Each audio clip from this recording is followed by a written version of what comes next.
With us to talk about Microsoft 365 A5 Advanced Security is Rich Lilly. Rich is a Netrix partner and Associate Director of our Cloud Infrastructure and Security Services practice. If you have questions, please type them into the Q&A section, the little chat with the question mark in the text bubble, and we'll answer them toward the end of the session. Rich, I hand it off to you. Great, I appreciate it, Mike, and welcome to my session today, everyone. Again, as Mike introduced me, I work heavily in the Microsoft security space, specifically across a lot of the broad product sets, but mostly in M365, which is what we're going to be focusing on today, and what comes along with the M365 A5 Advanced Security components.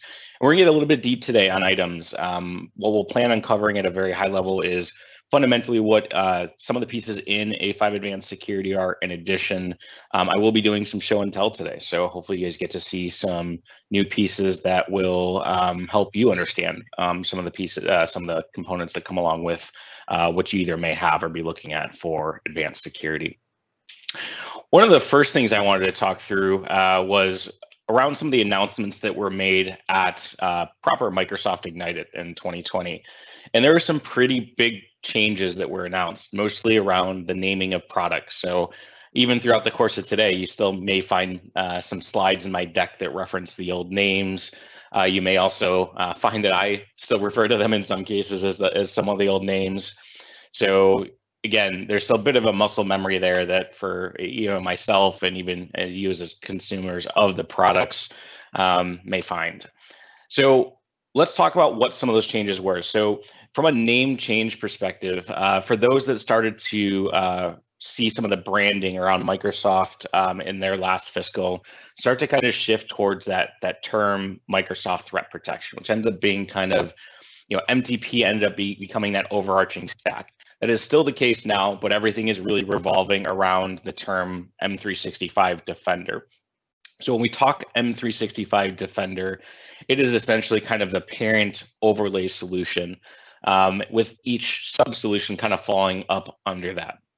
So the other big rename that happened is Defender ATP, which I've been using MDATP forever, so this is a big one in my vocabulary to try to break. That was recently rebranded as Microsoft Defender for Endpoint. You can call it MDE for short. You can just call it Microsoft Defender for Endpoint, or you can still refer to it as MDATP if you so choose. Again, you'll find some probably Easter eggs throughout my presentation in some of those. Also, another big rename was around Office 365 Advanced Threat Protection, what used to be known as OATP.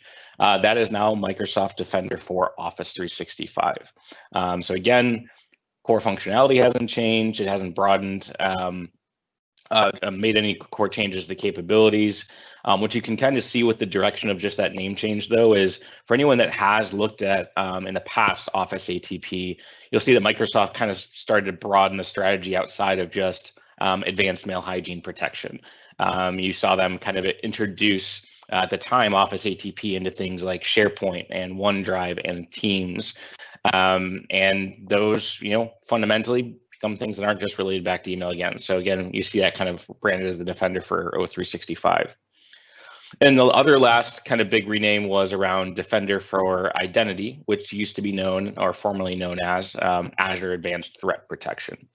If you have some history with Microsoft, you know that came even back from Advanced Threat Analytics, which has been announced as being deprecated in favor of Azure Advanced Threat Protection, and which is now branded as Microsoft Defender for Identity. Again, it's tough for me to even kind of mentally change some of my approach to saying these, so I don't expect everyone on the call to understand, learn, and use those terms on a regular basis, but really key to understand. The part two is you're going to find reference in a lot of Microsoft documentation, and even what we as Netrix deliver to our customers. You'll see this referred to as an XDR platform. And XDR is really representative of a bunch of different pieces of technology, in this case from a defense perspective, but also bringing that together. And we'll talk about how some of that is brought together from the guise of things like Azure Sentinel, being kind of the XDR platform. And for those that have dealt with like EDR in the past, so endpoint detection response, or you may have dealt with MDR in the past. XDR is really just representative of anything detection response platform. And that's really what the breadth of Defender is looking to solve for, and not just kind of work within this singular bubble.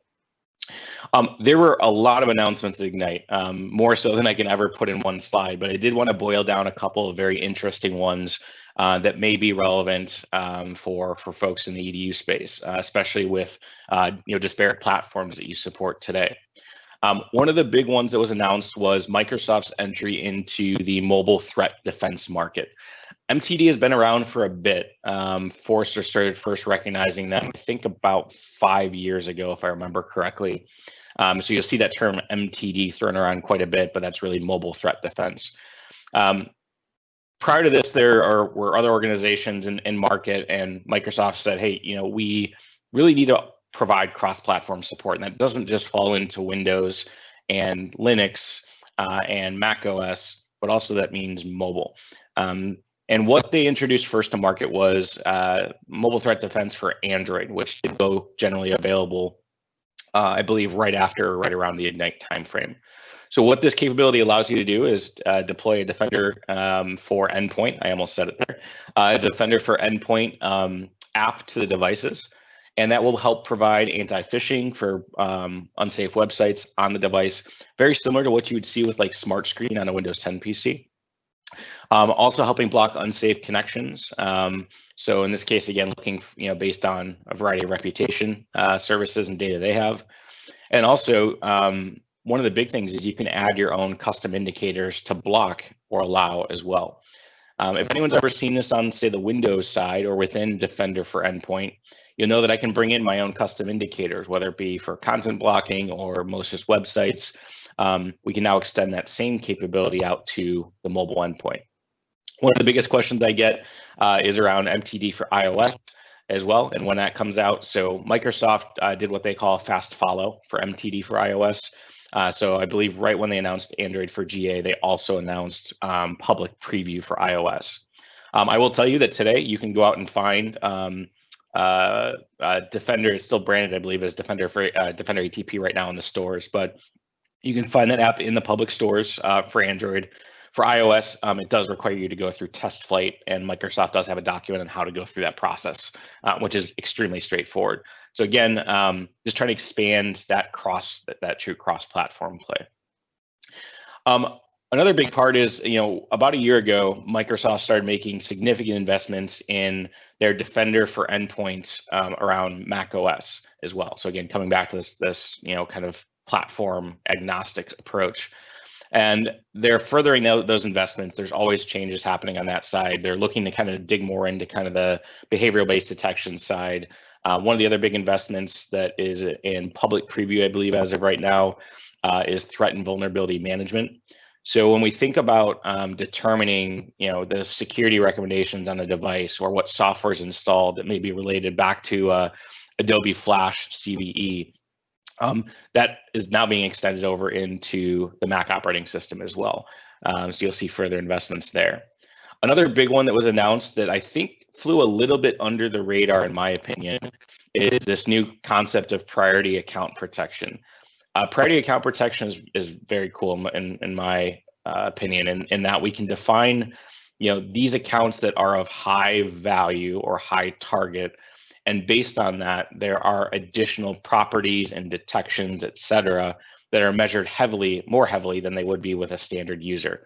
We know at scale, trying to do that for 40,000 students or faculty or 100,000, it's just not realistic. But we know those high value targets we need to do really an extra amount of detections on. So some really great stuff coming. I don't believe this is in public preview yet, but Microsoft did make the announcement. I believe there's actually a great session from Ignite around just that topic. So definitely something to look forward to if you're already own or looking at the broader A5 suite.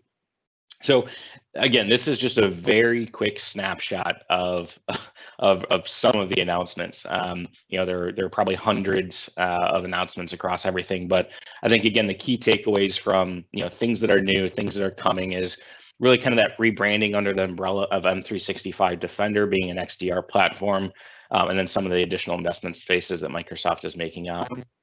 some of the different platforms and priority accounts. So let's talk a little bit about A5 security and kind of the vision and strategy that Microsoft has. So at a high level, I talked earlier about kind of this concept of XDR. One of the key tendencies of the broader platform here, A5 security, is that we really want to be able to take these different pieces of security telemetry and bring them into a unified view. And that's, for most EDU organizations we work with today, that's a challenge, and it's a challenge for most folks in general. When I have a tool like Google for mail, when I have a different tool like Proofpoint for mail hygiene, when I have a different tool for endpoint protection, when I have a different tool for data encryption, the big downside to having this subset of disparate tools is none of them really talk to each other. So it's really up to you, for the folks who represent security organizations. It's up to you all to manage that process or outsource that to someone like a Netrix. So the goal is, when we look at that A5 platform security, it's really about bringing everything together in a pre-integrated, pre-wired way, in something that doesn't require a whole lot of heavy lifting to make sure I can see a threat from the time it comes in to the time it persists to the time it goes out. And hopefully, as an institution, you don't have to go through any of those, but I always follow assume breach principles. When we look at the broader platform around XDR, there are a couple principles I will mention. So one is zero trust becomes extremely important, and more so if anyone hasn't been watching the news or reading articles online the last 24 hours, 48 hours, you'll see some of the attacks that are going against healthcare institutions. I believe there was one that hit an institution, stole a whole bunch of private records, and are threatening to release psychiatric information about these patients if they don't pay a ransom. Other healthcare institutions, which have typically been embargoed from attackers, seem to be free game again, which is absolutely appalling to me personally. So when we talk about one of the key tendencies to look at from a broader security perspective, right? Tooling independent, not around A5, but just broader based. One of the key tendencies is around zero trust. It's really important to establish a trust no one, trust nothing, and trust but verify everything that you have connecting to your environments, whether it be from a faculty or student side. When you achieve this, you can truly say that, hey, not only am I validating things like the user's credentials, but I'm also validating the machine they're on and looking for compliance and looking that they meet specific security criteria. This is really the future. And we've been talking about zero trust for a long time. All right, when Jericho kind of keyed the term back, I think in 2004, it was a little bit slow to pick up, and we started to get recognized by Gartner and Forrester, and now everyone has a zero trust strategy, Microsoft included. But one of the key things to properly have a secure environment is to really look at adopting a zero trust methodology. The other pieces are, if anyone follows NIST, the key framework around protect, detect, respond should look somewhat familiar in this view. So we really want to obviously stay on top of any new attacks in a very efficient way, more so than having to manually investigate or dig deep in the data. I want to be able to have tools that can help me in an automated fashion. And when we look at the broader platform on A5 security, you'll find that there are pieces of SOAR, or security orchestration automated response, in all of them, with the goal of reducing that fatigue of a tier 1 analyst or a tier 2 security analyst, or if you don't have a security team, your IT analyst or your sysadmins. The goal is that they can really focus in on fighting the fires versus having to go through and get lost in the minutia of incidents or tickets. The other part is really around protection. So when we kind of look at an overarching view of this, really allows us to kind of look at making sure we have all of our avenues protected. Again, that assume breach model, we assume everything is potentially an avenue for attack, and also assume that you have attackers on your network. That is unfortunately the reality today. Some of the key points when we talk about A5 security and kind of the broader XDR platform is, these days it's key to be cloud. I think everyone probably on this call recognizes that hosting something on premises, sitting on servers that I have to manage and back up and operate and upgrade is just not a viable model for a cloud-centric forward-facing solution. So we want to make sure it's not something that's just ported to the cloud. We want to make sure it's really cloud native, born in the cloud, can connect up with other resources in a seamless, easy way. The other important part is scale. We have institutions joining today that are small in nature, and we have some extremely large institutions. So being able to fit between those gaps, whether you're a small, medium, large institution is extremely important, and being able to scale well from a technology perspective. The other part is, I love that the term AI is turned out a lot, but really the bottom line is you aren't going to gain efficiency by putting bodies at something these days. So a lot of solutions are heavily driven these days by artificial intelligence, whether it be due to formulaic responses to detections of bad logins, or whether it be to determining specific process subtrees, et cetera. Those different pieces are all sourced heavily by AI. And again, that really helps lessen the load on typically your analysts.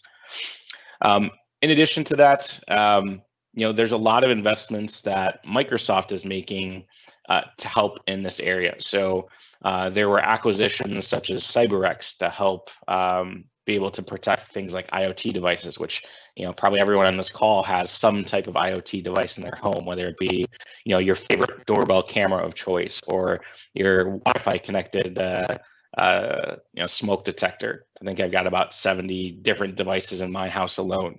And this is the reality. In addition, another heavy investment area is around user and entity behavioral analytics, or what you see as UEBA.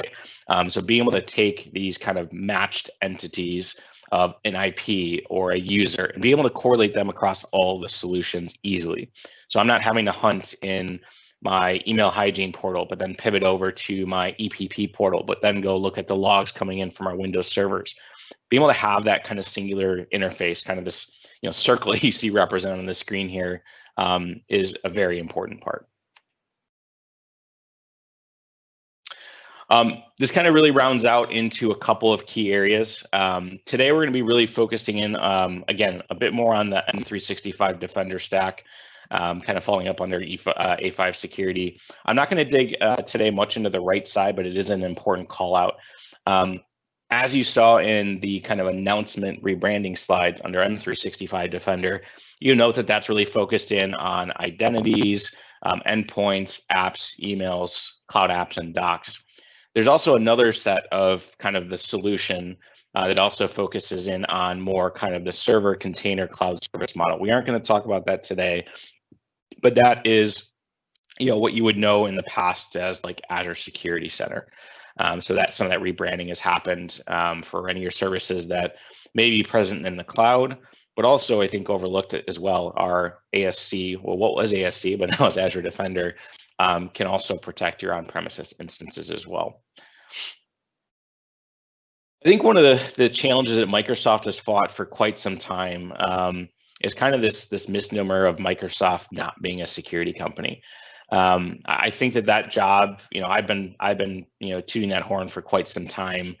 I've been doing kind of research over the years, and where we were 5 years ago, if I walked in a room and talked about Microsoft and security, maybe 10 years ago, back in the days of XP and Configure, et cetera, I would have been laughed out of office. These days, Microsoft is a critical security partner. You can see that through programs such as MISA, so the Microsoft Intelligence Security Association, bringing other ISVs and vendors and even competitors in some cases to bear in one kind of cohesive partner platform. So this is kind of a programmatic offering catalog that integrates really well across the different vendors. You'll also see this in all of their solutions, and and they're really goaled at kind of being best of breed, which historically has been challenging. So when we look at some of the different areas, I already talked about some of the rebranding of some of the pieces. So again, I'm not going to recover some of those here. But again, the goal is to bring the best of breed of protecting your identities, protecting your endpoints, your cloud applications, typically referred to as the CASB solutions, and then also your user data. So all of these kind of come into play with the different areas we're going to dig into here a bit more. The big thing, if you haven't sensed it yet, is really, again, about that platform. So the goal in this case is to kind of take that cross-platform approach, but also integrate everything into singular UIs. And we'll get into some really great demos, actually slides and then demos around some of these pieces as well. So some of the key points around the unification of what is M365 Defender. Listen, I think Microsoft has made, has heard loud and clear over the years that being able to have a unified portal or portals has always been a challenge. So when we talk about some of these different solutions, I was going to a different portal for this and a different portal for that and a different portal for this. I think at one time I screenshotted all the different Microsoft portals that I worked in regularly, and it was somewhere in the neighborhood of 14 or 15. The goal and the direction moving forward is to really bring those into really two key portals. And if you haven't used or consumed or tested them today, those two are the security.microsoft.com portal and the compliance.microsoft.com portal. And today you will have a slightly smaller curated view, but you'll see as we go through some of the demonstrations today, some of the things that are coming and unifying those even further than they are today, with the intent on moving everything to those portals. And again, you can see also they're kind of defined by role. Is it a security role or a compliance role? The other part, again, that's a big focus area is around active protection from threats. So, we all know that there are emerging threats every single day. So these days, it is not just good enough to protect things with AV signatures or static-based detections. It's really critical to look at the behavior and how things persist across different solutions to be able to do those detections. And then also to be able to have playbooks in play to help automatically heal. The goal here is to really reduce the mean time to resolution. And if we can have either, playbooks, which Microsoft provides in many cases to automatically take action, or we can build our own, based on our programmatic process and how we fight fires, that's really critical. Anytime I have to do something more than 3 times and it can be done programmatically, I should be writing a programmatic playbook to fix that action. Then I can really focus in on that next fire. The other is unified threat intelligence and analytics. So Microsoft has always had heavy investments in, what they brand as their intelligent security graph, which is not, it's nothing you can, love or hug or buy. It's what you consume as a Office 365 consumer, even as a Outlook.com consumer, as an Xbox user, which many probably have in their homes. By proxy, Microsoft is taking all that telemetry in, and their MSRC, the Security Research Center, is actually providing curated threat intelligence based on that signal back out to you as institutions, as us, as enterprise customers, as our friends and family that are using Xbox. So that's something that's really not talked about enough, but they have probably one of the largest data sets in the world, outside like some of like the Talos or other or FireEye, Mandiant, around threat intelligence, and they use that on a regular basis to make hopefully our lives easier. And the last major investment area as well is cross-domain threat hunting. So just being able to take and pivot across the solutions, which we'll showcase in just a little bit here. I will mention as well, we'll be heavily, showcasing some of the portal-based UIs today. But if you're extremely comfortable with APIs, I definitely recommend going and working within some of them. Behind the scenes, everything is really an API. So when we start talking about the unification of incidents, that also means, well, the unification of the APIs for incidents, as well as things like threat hunting. So you'll see a lot of pieces really coming first to the API and then going publicly into some of the portals and the UIs. So, SOCs. This is a conversation I probably have about every day. Whether you're an institution that has your own SOC, whether you leverage a third party, whether you don't have a SOC and it's just a role, that someone takes on as one of the many hats they wear. One of the goals around just security operations in general is efficiency is always a challenge. There was a study done, excuse me, last year where it started talking about the information security job market and how cybersecurity professionals are becoming more and more hard to come by, based on kind of school and, the path of who is taking what. They're either getting gobbled up by some of the big tech organizations such as Microsoft. They've got a global SOC, of 3,500 people and growing today, or they're going straight to a job. It's extremely hard to find the talent you need with the experience you want and not have to kind of build it from the ground up. So that's really where it falls back on to looking at how some of the tools can help some of that front end of issue remediation. The other goal is fatigue. I mean, this is a reality for anyone that deals with any security events for things like Office 365 or your current endpoint protection solution. Being able to reduce the fatigue of events coming in is important. We always say it's kind of like finding the needle in the haystack. So, what we start to see around some of the statistics with M365 Defender is about 80% reduction in kind of the noise by just really focusing in on the events at hand, based on the fact that some of these playbooks will help auto resolve.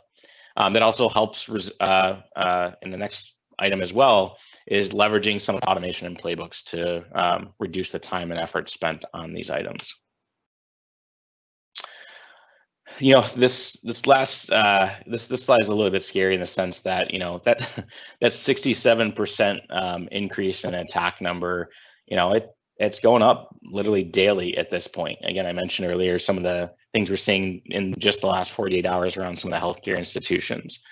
The other challenge I see with many institutions today is that there are so many agents and so many tools on a faculty or a student device that, I can't be functional as a consumer on that device. So it's really difficult for me to use any additional CPU or memory or disk because all of these other agents that are running for my endpoint protection solution or my web proxy solution or my content filter, anything we have to do at the endpoint is going to cause a user impact. So where we can minimize that impact event is going to be ideal.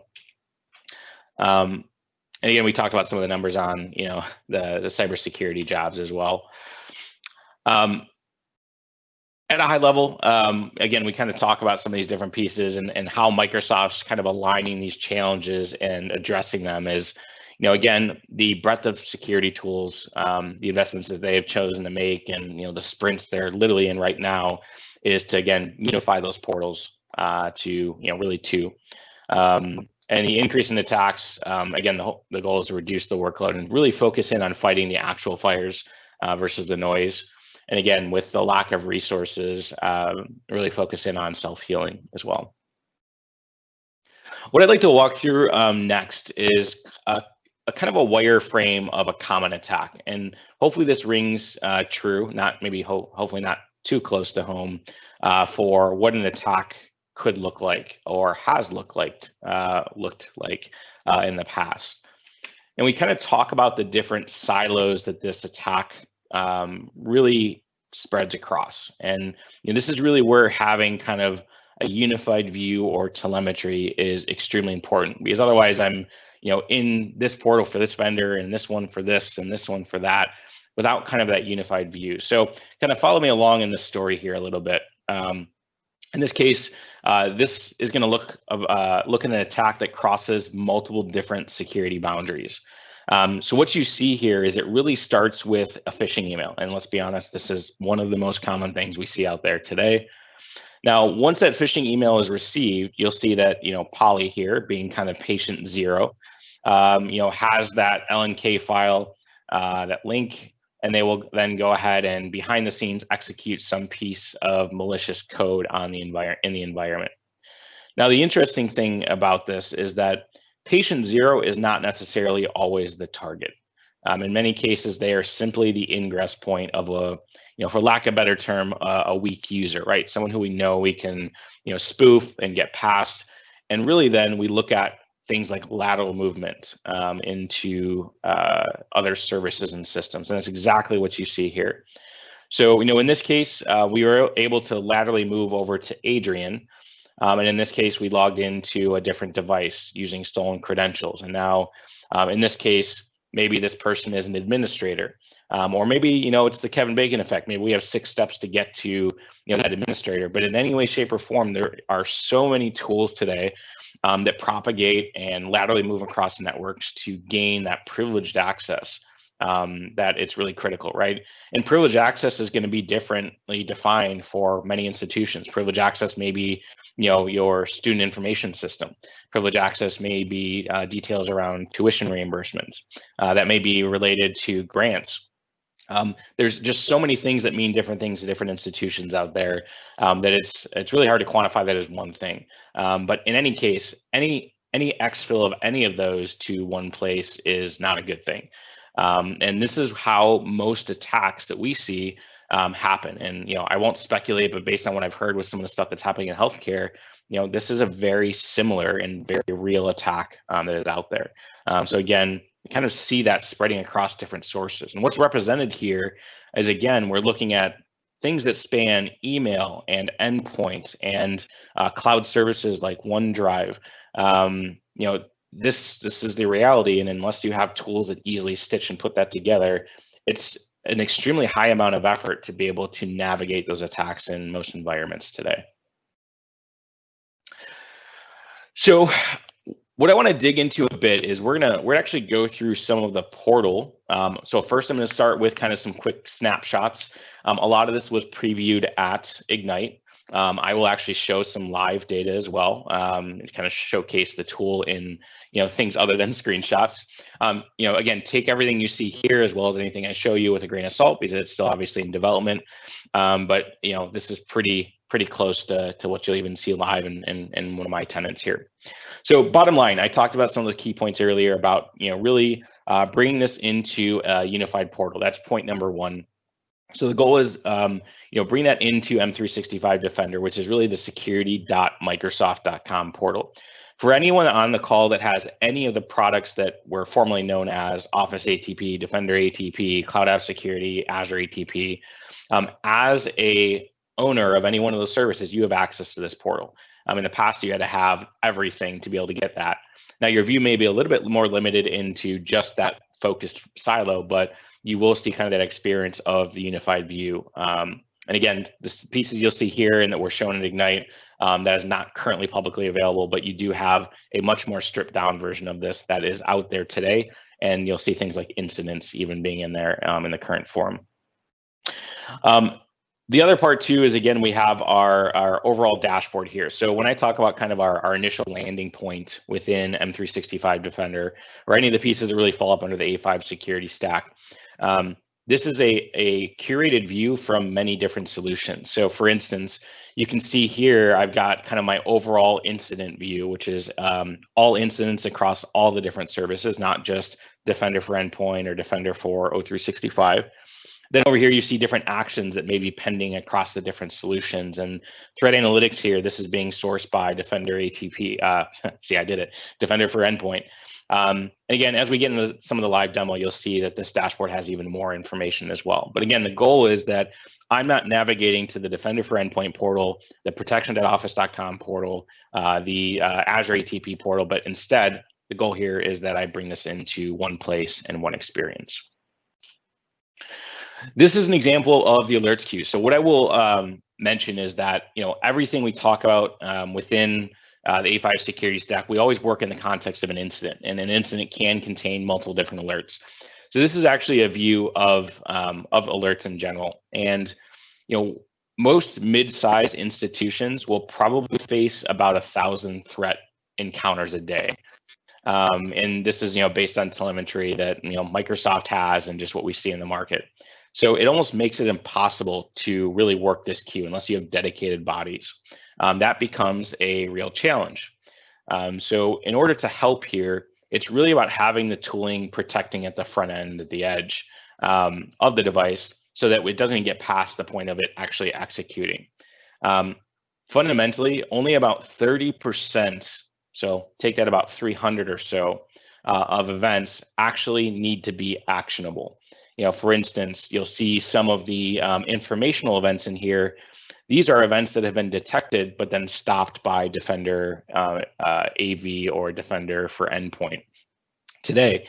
So, yes, it's an alert, in the past, most of it would have worked then. Said, okay, well, that was prevented. I'll go look at the incident, go review the object. But fundamentally, if the threat has been stopped, we need to move on to the things that are of, as you see in here, other medium and high priority.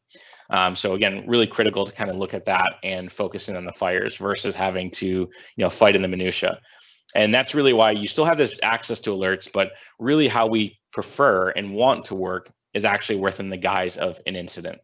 And as you can see here, kind of again, flipping even back between these two, the alerts are much more, they're one level further down. They're the child of the parent in this case, where the incident can actually, based on different quantifiable criteria, group these into an incident. So what's really great about this in general is that you will see different sources over here on the detection engine, for instance. We're actually pulling in those data points, and then based on known entities, we're going to align those two things together. So did we see a phishing email get reported by a user, and then all of a sudden we see a Defender AV detection on that device? Today, I would have had to, link those two together in my mind. I would have had to know that was John Doe, and I had to know that that's John Doe's machine where the object picked up, and I would have to put those together either via a rule in my sim or just logic, or just knowing as one person. But that doesn't work outside of just one person. At scale, that just is not feasible working the child event. In this case, a lot of what some of this sauce behind the scenes here is that there are entities for every alert. So whether an event is generated from email and I have a sender or recipient, an IP address, or I have something on an endpoint, let's call it a command and control instance that got found. I have a process, I've got an IP address, I've got the user's machine it's on. Today, I would have to stitch those two things together. But in the realm of this unified view is I can say, well, hey, IP 1.1.1.1 matches to this incident that also has an IP entity there. And that stitching is really where a lot of that value is provided within the security.microsoft.com portal. So anytime we talk about this, and anyone who manages incidents today and an ITSM tool should be familiar with this concept, but it's really about bringing it to reality from a security operations perspective in some of the Microsoft portals. So we kind of talked about those 300 alerts in the last one that were really actionable. But what's interesting is those 300 alerts actually may come down to just 40 incidents. So now we're kind of, again, narrowing that focus and view.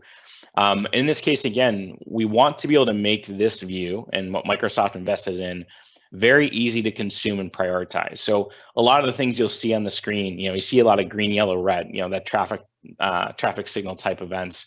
It's easy, for me, it's mostly easy here to look at, some of the high severity events and look for their remediation status, right? So where I'm mostly worried right now, if you can guess, is this ransomware activity event, which is a high severity, open on 15 different alerts were activated, and it's still pending approval, which means I have to have an analyst approve an action to be taken. That's something I have to work on, otherwise it may persist even further. And also, all of the details I'm showing you all here is also completely available via an API as well. Again, shouldn't have to say that everything we talk about here is really backed by an API. The other part is you start to see that that remediation status. So a lot of what the tools across the A5 security have are some of those SOAR playbooks, so the security orchestration automated response. In many cases, Microsoft has for instance between 50 and 60 different programmatic playbooks. I kind of refer to them as like an enterprise or security operations, if this, then that, if anyone uses that personally. If I see this and this and this, I know quantifiably it's going to be that. Therefore, I can go take that action, right? Whether it be quarantine that file, run a scan for similar processes, look for this command and control instance. Those are well-defined processes that are out there today. The interesting thing is once you start having automation taking action in lieu of an analyst, is that now then takes those 40 incidents and then those go down by potentially up to 75%. So really what that leaves us with is a much lower foothold of what we have to manage and work in on a day-to-day basis. So again, you remember that number started at 1,000, and obviously this is not representative of every organization, but kind of some of these changes in how you approach security operations is really as well as how the tooling helps you get there is extremely important, hence why you see some of these pieces here. So what I want to do next is I actually want to dig into an incident so you can see what this looks like. And I'll actually show a live incident here in just a little bit as well. So let's go ahead and dig deep into this incident here. And this is a curated view of everything related to that. And again, today I have to stitch that together myself in different sources. So in this kind of main page here, I've got the summary of the incident. So you can see, how many active alerts here are related to this incident. One nice thing, if anyone follows the MITRE attack framework, you can see the MITRE attack categories or tactics, excuse me, that were matched with a little timeline of events down here. Specifically, these are pulling data points from different places, right? Our device details are being pulled from Defender for Endpoint. This is being pulled from Defender for Identity. This is being pulled from Defender for O365. And I have a very quick and nicely viewable, a nice view, excuse me, of those entities that are impacted and then potentially the risk level of those.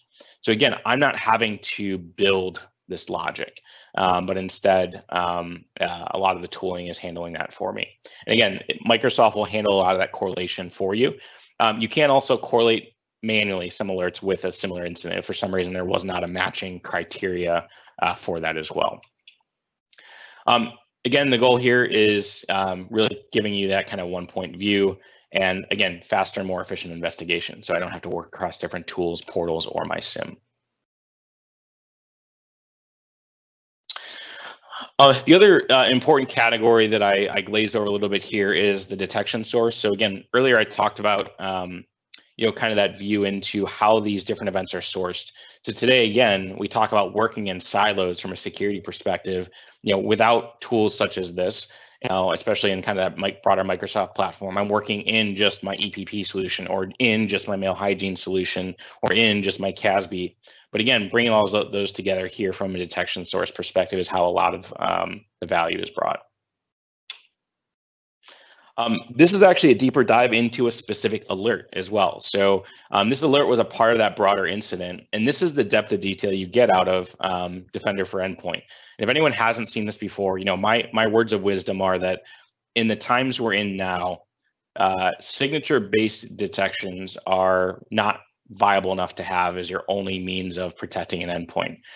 Really, you have to have behavioral-based detections as well. So, choose your EDR of choice. We would prefer, obviously, that be Microsoft Defender for Endpoint. This is important to understand the depth of detail you get from EDR type tools or behavioral detection type tools. So here you can see a bit deeper into this event on, looks like Mike Barton's machine here. And what I'll point out is that this detection was picked up as a suspicious PowerShell command line. We can see the alert details, the activity, but specifically what I'm looking for here is this WMI PrivSE service launching this MS-TOS service, which I believe is a underlying driver service that has been known to be exploited. And as soon as that was executed, that then executed PowerShell and then established and then had some odd HTML application, and then there's this whole PowerShell command that ran that looks like it was obfuscated and looks generally not good. That's a real problem. And so what this picked up on is essentially this potential exfiltration of data scenario. Again, the whole goal here is that we have a very clear picture of that event, the potential impact. I know that this was detected, not prevented. So, nothing we had in our protection portfolio, saw that outgoing connection as bad initially. So again, this may be an emerging threat or a new IP or URL that was formed just for this attack. But again, get a very clear picture of everything that's in here. You also see in the bottom here, we can also do things like consult a threat expert. So as an institution, you have an opportunity to work with Microsoft's Global SOC. There are additional charges to this. I'm not going to get into that today, but if you do have a minimized staff, if folks like Netrix and our managed SOC can assist, or you can actually directly from the portal contact through a contract Microsoft's threat experts as well to help support some of the efforts as well. So again, just another point there when we talk about the lack of cybersecurity personnel. The other thing is everything we look at is really focusing in on the entities as well. So again, I talk about some of these entities are matched and known. So what you'll note is that when I click on things like this device, or you see the Adrian.Bard, that user account on Mike's device, I'm getting the context of everything that's related to this device. So again, the nice thing here is I'm taking in device details that are coming in from multiple sources. For those that haven't seen Defender for Endpoint before, that's going to get an information, not just basic AV information. It's actually collecting a lot of telemetry behind the scenes to help it do its behavioral-based detections. In addition, it's pulling in software inventory, comparing those against public CVEs, pulling in Microsoft patching information, documents and traffic from other sources like Cloud App Security. So again, I get a really solid picture of what this device has done in one place. And some of this is still being worked on currently, but again, just a quick example. The whole goal is here, we want to bring these actions quickly together. So in this case, you can see there in the top right, I can, from this pane, I can start a live response session. I could update the antivirus signatures. I can run an AV scan. I can isolate the device. The goal is the time to remediation here, and it comes back to kind of that fast response that I can gain from gain with some of these tools. In the essence of time here, I'm going to just go on to the next view here. And we'll get to one final demo, and then I'll just do some questions for the last 5 minutes here. So the other part is the Unified Action Center. So for anyone that's worked within any one of the stack today, or seen, again, what was formerly known as Office ATP, Defender ATP, Azure ATP, et cetera, there were always actions that were optional to be taken by analysts. So for instance, in the Defender for O365, there are pending actions to be approved for things like canonicalized matched domains or file quarantine, or you can see some examples around soft deleting emails. These actions typically have to be taken by an analyst, but again, they lived in different portals. So one of the goals was to unify that into one place, which we see here. So the goal is to log all actions. You'll even see that under history up top here that are done across the different workloads, and also bulk actions. So again, I'm not having to navigate to 13 different portals. So I talked a bit about some of the playbooks and runbooks that Microsoft has. So, there's this concept again of auto investigation, and some of this was taken when Microsoft acquired a company called Hexadite about 4 or 5 years ago. And the whole goal was, again, taking these actions as a result of a specific incident type. Essentially, these are, again, auto investigations behind the scenes. But again, we look at kind of the depth of detail of what an investigation is doing. We're seeing that this alert was received, here was on this one device. We can see as a result of the investigation, it automatically went ahead and grabbed in and around the time of the event. It grabbed information around close to 2,200 files, 164 processes with a little tag there of remediated, so it did find and clean something. Different service, driver, IP, and persistence methods. And this can also be viewed too, and I'll show this in just a few minutes here. This can also be viewed under entities. So I, as an analyst, can go back and review that information that follows. And we have, things like pending time. So in this case, this waited for the device for a very short amount of time. The result of this was failed. So in this case, I would again, have to potentially take additional action. And again, this was a playbook that I did not have to go take action on or run steps against. The other view here is around user-based investigation. So again, aggregating data, again, from all these different solutions. And you may have seen this if you consumed any one of the tools in the past, but I'm gathering user risk as it pertains to things related to his or her identity, events or threats that have been on his or her device. And again, a lot of options here to kind of give me that unified user view so that I'm not having to work across Azure AD and the protection portal, et cetera, as well. This is probably one of the unsung heroes of the unified portals, and this is out there today. So what I'm showing you right now is in the portal for anyone that lights up the and enables the security.microsoft.com pieces. So if you have, again, any one of the components or all of the components of this under A5 security today, you have the ability of actually hunting across multiple different resources. Now, fundamentally, what that means is that in one place, I can look for an account that had malware, look at the most recently logged on users, look for the file execution time close to when that email was clicked on, and then track that entire activity back. All of that is through the raw data. And that's a really important part, because behind the scenes, most other vendors will just surface the event and then the specific match of underlying data for that event. This was the process tree, et cetera. Here, we have access to all of the telemetry that's being logged from the endpoints or the Active Directory environment or mail hygiene, so that we can actually correlate all of that stuff together immediately. Again, you'll see kind of that depth of information here as well. I do want to get to our demo. I'm running a little bit long here, so I'm going to kind of just quickly go through our last few slides here. So again, there is in-portal documentation I'll call out. Also, there's an API for this, so you can take different data points out. And again, we can do this in one place. Microsoft also has threat analytics reports. So in this case, they will identify emerging threats as well. So again, in many cases, you'll see like this Emotet one that came out, or if there's new IOCs coming out. I think I saw one released yesterday for phosphorus, which is some of the attackers that are going around in this healthcare scenario. So again, these kind of emerging threat reports you'll see.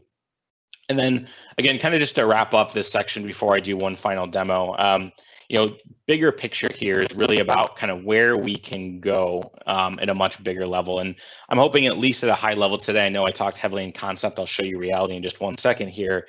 But there are opportunities to leverage kind of the A5 security stack to help better you, whether it's a tool consolidation, whether it's a reduction in agents, whether it's just getting better visibility into what you have today. There is a strategy, a vision that is being executed to bring that to you as an institution. Again, just some reminders on some of the slides we had on the front end. I will have these links in the follow-up decks in the sessions as well. But if you do want to learn more about M365 Defender, go to aka.ms/M365D or the eligibility link. I'll leave this up for 1 quick second, and then I'm going to go ahead and pivot over really quick to a web browser, and we're going to do about 4 to 5 minutes here of some live content. Okay, so I talked about this a bit in concept, but let's kind of talk about reality. So some of what I just showed in there was, again, different screenshots and data points that are in there. But this is really what that looks like. And I want to dig into an actual incident with everyone on here and kind of showcase a couple key points that I think are good takeaways for today. So one of them being around some of those incident-based views. So I talk about, one of my test tenants here, some of the different data points that are coming in from different solutions and areas. Again, we see this, one that looks a little suspect down here, which is a suspicious behavior by command.exe. And again, if you remember some of this back to some of the snapshots I showed, right here, right away, I can see this is pretty focused. It's not on multiple devices. It's not on multiple users. I can see that this was flagged back on October 4th. I leave this around for demo purposes. I can also go pivot over to the device by either choosing this, and I can see other details about this. Kind of pivot over and take action on this machine directly from this pane. So not going to a different portal or a different UI. I can take all the actions I need to on that device. The same thing as viewing details about that user as well. So in this case, I can go ahead and, sorry, got click happy there, and see details about that and other events that have occurred with ABIN as well. As we start digging into the details even further, again, not a great example because there's not persistence across multiple devices or users, but again, you would see those different areas here. And also any potential mailboxes or investigations that may have taken place as well. And then the evidence that we found, which in this case were these 2 processes that were potentially suspect. Now, digging into that specific event, I need to know more about what happened to know if this is a valid event, if it's not a valid event. Is I can click on that and this will get me the full context of how that command exe was launched. So in this case, I can see that Explorer launched UT Web Installer, which launched Installer, which launched a generic setup file. And then, this part here where it then launched this carrier exe file seemed to be suspect. So you can see this wasn't prevented, it was detected in this case as a behavioral-based event. But the follow-on event, which is really cool down here, this is actually new, is that attack surface reduction rule was audited. So currently this rule is not enabled, but if it was enabled, it would have stopped this event of potential credential stealing from occurring. And again, everything I see here is pivotable. I love the word pivotable. So when I click on this specific file, we can see all the details about this carrier.exe. We can see the SHA-256 hash. We can see its rating on virus total. Again, bringing us right over into that SHA hash and knowing if it's good or bad, which gets picked up but looks secure by VBA32. Again, the goal here is I'm not having to navigate to 17 different places to glean that information. So again, just really wanted to showcase that really quick. The other item that, again, everyone in this call has access to if you have any one of the pieces of what the products I talked about today. My other favorite part here is this section, which is the advanced hunting. So again, just to show a quick example of some of the potential events you can detect here. Sorry, I'm flustering on the specific event I wanted to demo. I thought I had it up. Bear with me 1 second.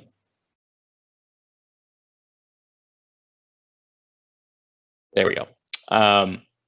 So this is actually this one right here. This one is a really interesting one. So, I talk about all these different data sources behind the scenes. If anyone has or has worked with a SIM, you'll note that primarily, that data falls into different tables, which is what this is doing. So I wanted to write a query that's using data from, in our case, Office 360, Defender for Office 365, or OATP, formerly known as. And I want to be able to take device login events from our Defender for Endpoint. So what this is saying right here is essentially it's saying take the email events where the malware verdict on a piece of mail was marked as malware, and then go ahead and just take out specific pieces of detail I want, like the timestamp, the subject, the sender, the account name. I then want to join that with some fields on the account name's device. So in this case, I want to go ahead and see all the login events for this user. So putting this all together, what I'm doing is I'm looking for a login event from a user that potentially and recently received a malicious email, because that may indicate be an indicator of a threat. Now, fortunately, I run that query, nothing comes up, mostly because I don't have any live threats. We can maybe do 30 days and see if any happened. But again, there we go. So here's an example of one. So in this case, we've got this new VM that was received. And we can see it was sent from this address, and when we saw a login in and around that time. Now, this was investigated at the time, and it just happened with happenstance that he had mentioned to unlock his machine during that time. But again, I'm stitching together different pieces of data here, and this is just immensely powerful. And I know it can be a little potentially overwhelming if you're not familiar with this language, which is Custo. If you've ever worked with Splunk or SQL before, it's very easy to pick up. And there are some amazing community-driven solutions out there as well. So if you're not comfortable working with it, you can kind of get a good look and feel for it as well. I do want to talk about next steps. So, we talked about a lot of things today around A5 security and kind of the M365 Defender stack. So, really, we're here in a measure of just helping educate the educators, right? That's hopefully the goal that everyone takes, or the positive piece that everyone takes away from today. Where Netrix can help, though, is there are specific security workshop offerings that Microsoft will fund to help have Netrix come in and light up some of these tools in trial and see what they find in your environment, and feed those back to you guys as guys and girls as a report, as well as kind of help you understand the broader portfolio of the solution. So that's called a security workshop. You can absolutely reach out to your Microsoft or Netrix representative to help determine if you're eligible, which many likely are on this call. So that's one avenue we can assist with. In addition, certainly, if you're looking at any of these tools, or you have an upcoming RFI, RFP, or contract expiration, even for any of the tool sets around protecting email or endpoint or identity, et cetera, we're always willing to come in and work on a proof of concept for things such as anything in Defender we talked about today, as well as we do O365 security assessments, which is very important these days, because I think if a lot of folks due to COVID have kind of rushed into some different changes. And then also, a lot of the stuff I mentioned today, we also manage as a service as well. So not only can we proof pilot and POC it, but we can also deploy it. And in addition, we can leverage some of the tools like Sentinel to operate this as an MSSP for you as well. So again, please feel free, as the others have said throughout this the session before and the sessions to come, feel free to reach out to us with any opportunities. You can also find me on LinkedIn or Twitter. Again, very active on the socials, or you can reach out to our marketing team as well at info@netrixllc.com.